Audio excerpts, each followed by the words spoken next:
right, let's get back over to Mike Eppel, and this time we're talking Bitcoin. And to be honest, last time we talked about Bitcoin, it was going Bitcoin. Whoop, whoop, whoop, whoop, whoop. And oh yeah, that was a year ago. That was a year ago. Absolutely plunging. You can get me some Bitcoin for Christmas this year, Melanie, because it's really cheap this morning. Yes. $4,300 for a Bitcoin. Of course, you can slice it up into little pieces and get it even less expensive. Oh my gosh, what happened here? Okay, so let's talk the numbers. It was a mania.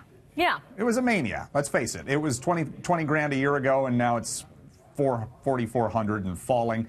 The cryptocurrency is on pace for the worst week of the year, down over 20%. They're dropping, and no end in sight for the selling.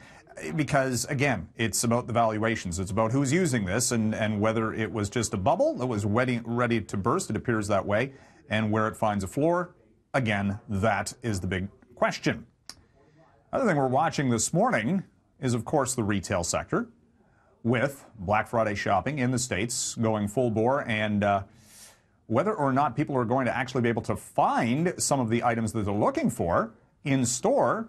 Reports indicating that some of the hot products, including the Instapot and various gaming systems, sold out. Walmart and other locations in the United States, because Black Friday shopping there started so early this year online that American consumers who are ready to go shopping with a very strong economy were shopping early and often.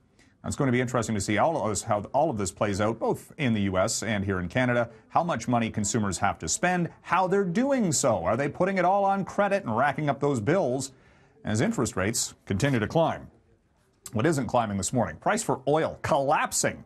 Crude down to the lowest in a year, falling 5% already this morning, and down goes the price for Canadian oil as well. This is going to have a ripple effect on the price of the pumps, which are already pretty much at the lowest we've seen this year.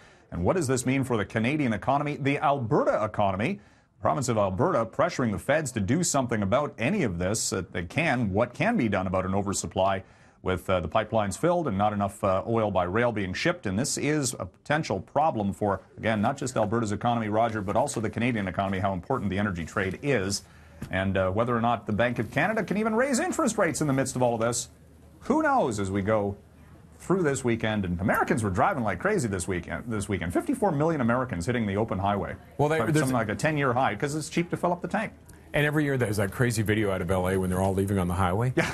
It's insane. Trying to get to where they're going to the malls apparently this morning. Oh, yeah. I'm going to avoid those, maybe except for where Pei Chen is right now. Mike, thanks very much, sir. You're welcome.